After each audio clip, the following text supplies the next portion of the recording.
What's up gamers, and welcome back to another video. Today I'm going to be showing you how to make a simple Pong game on Scratch. So this tutorial will be perfect for beginners because again it is extremely simple and it practices a few things that are good to know when you're making other games in Scratch in the future. So I would really recommend doing this tutorial if you are a beginner on Scratch and you want to get started with coding. So first of all, you want to go to the Scratch website, which is scratch.mit.edu, and then once you've signed up for an account, you press the Create button. And then, once you've done all of that, you want to go over to Scratchy, and you want to delete him because he's not going to be in this project.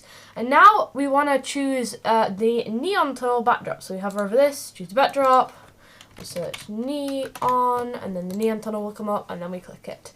And then, we'll choose a sprite, and here the ball sprite, we'll choose that, and then we will add a code. So first of all, we want to do when the green flag is clicked, we want to do point in direction, which is somewhere there, and then we'll click on it, and then we'll change it to 45 degrees, and it goes up and down, and it goes to the side, because half of 90 is 45. And then I want to do a forever loop because I want it to happen forever. I don't want it to just happen once. And I want it to move, not 10 steps. We'll change that to about, like 15 maybe.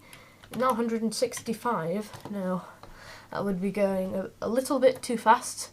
But now, if we do it, it gets stuck on the edge. So what we need is to scroll down here, and then we want to put an if on edge bounce. And then it'll bounce if it's on the edge, and then we've got a bouncing ball ready to be hit by the paddle.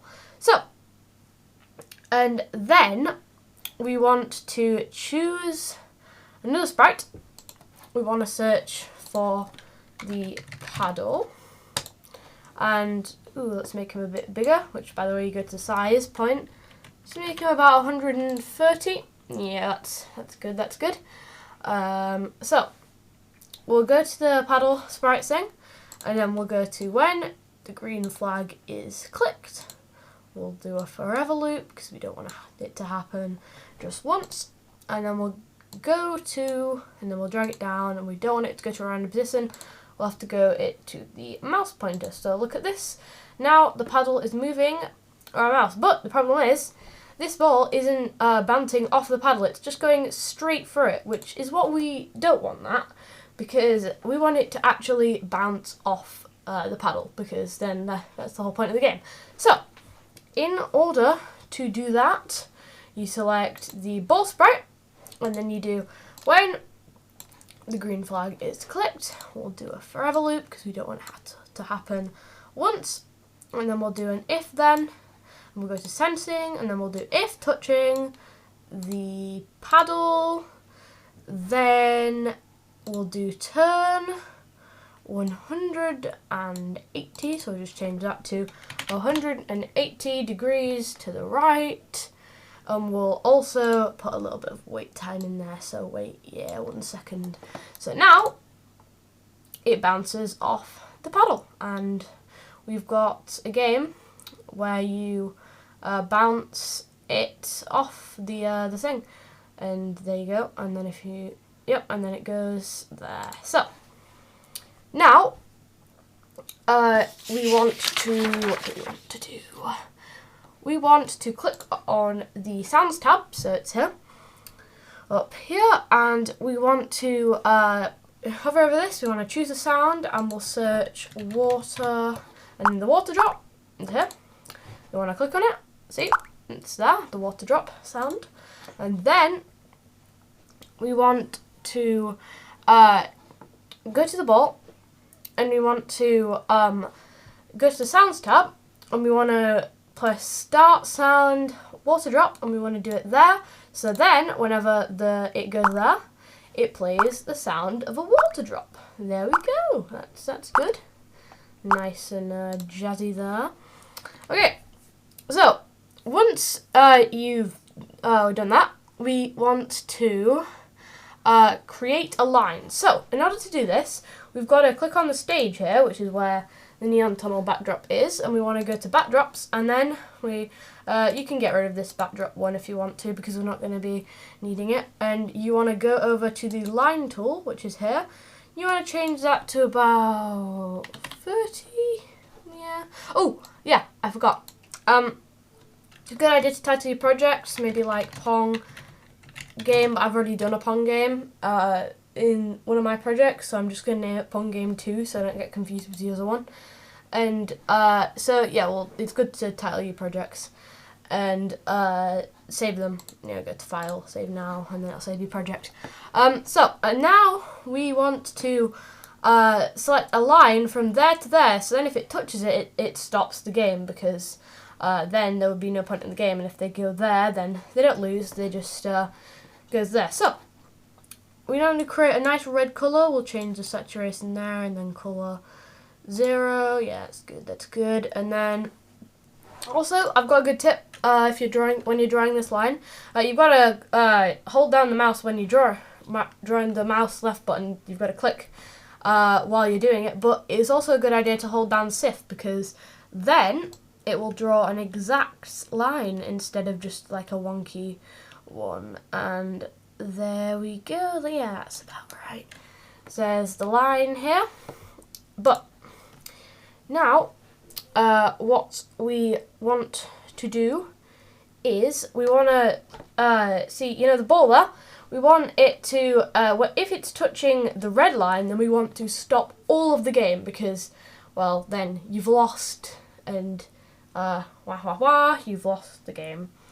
So go over to the ball, and then you want to do, when the green flag is clicked, we want to do a forever loop, because we don't want it to happen just once. And then we want to do an if statement, and then we want to go down to the sensing, and if it is touching a colour, but what we want to do is, because we don't want it to touch the colour black, we want to press this and then use the dropper tool, so then, and then make sure the middle of here, the little dot there, is on the red, so then you want to do that, and then it'll select the exact colour that the line is, and if it's touching that colour, then we want the whole game to stop, so stop all, and if you look at that, and then if it goes on the line, it stops the game. So yeah, that's perfect, and then when you start again, it just goes. Okay, so, but right now, if it touches the edge, it doesn't really do anything, but we want that to change. So what we want to do is we want to go over to looks, and we want to go to change color effect by 25, and we'll place it there. So then whenever it hits the paddle, it changes its color, so it's a bit more colorful, and yeah. So, and now you might want to add a starting position, because right now the ball is kind of starting, because when you die, it hits there, and then it always goes there. So you might want to add a starting position where it starts. So what you want to do is you want to go over to the ball sprite, and then you want to go to motion, and then you want to go to, and then place it there.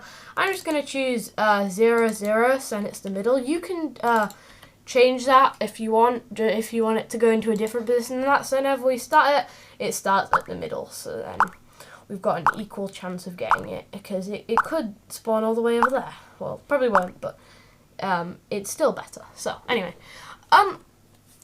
yes. So now we need to go over to the variables. You know this my variable, we won't need that, so we're just gonna right click on that and then say delete the my variable, because that means nothing to us. And then we want to click the make a variable, and then I'm gonna type in score.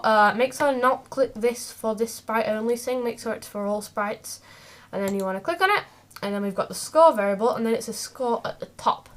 So, and then once we've made the score variable, we need to add a change score by 1 if it's touching the paddle. So we go here, and now whenever it's touching the paddle, the score goes up by 1. So there you go. Da da da. Okay. And there, and then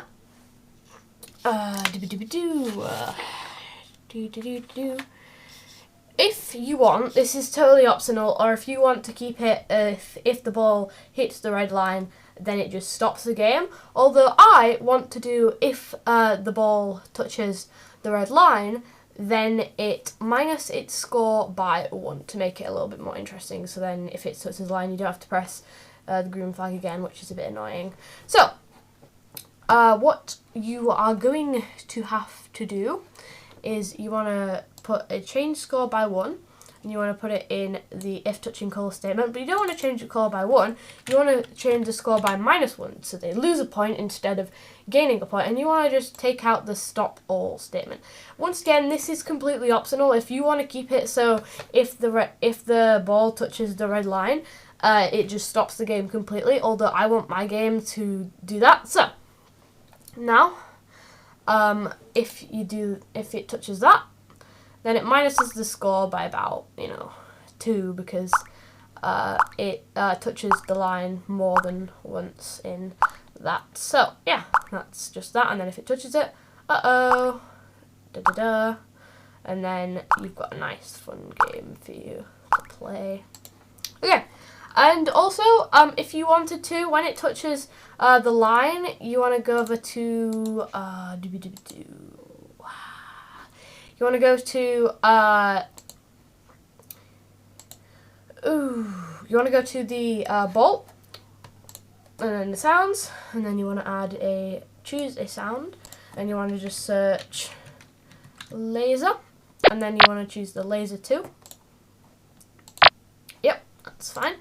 And then you want to touch if touching colour, then we go to sound, and we'll do start sound laser 2. So, and then if it touches that, it plays a nice laser sound to show that that's bad. Alright. So now you've got a nice fun game where it's like a pong game, and you do it to up the score, but if it touches that, you get a couple of minus score points. That's not very good, is it? And then that's that then. So that's about it for this tutorial. This video has been quite short, and I apologise for that, but it's quite a short tutorial, so it's really good for beginners. So once again, I would like to thank you all for watching, and goodbye, gamers!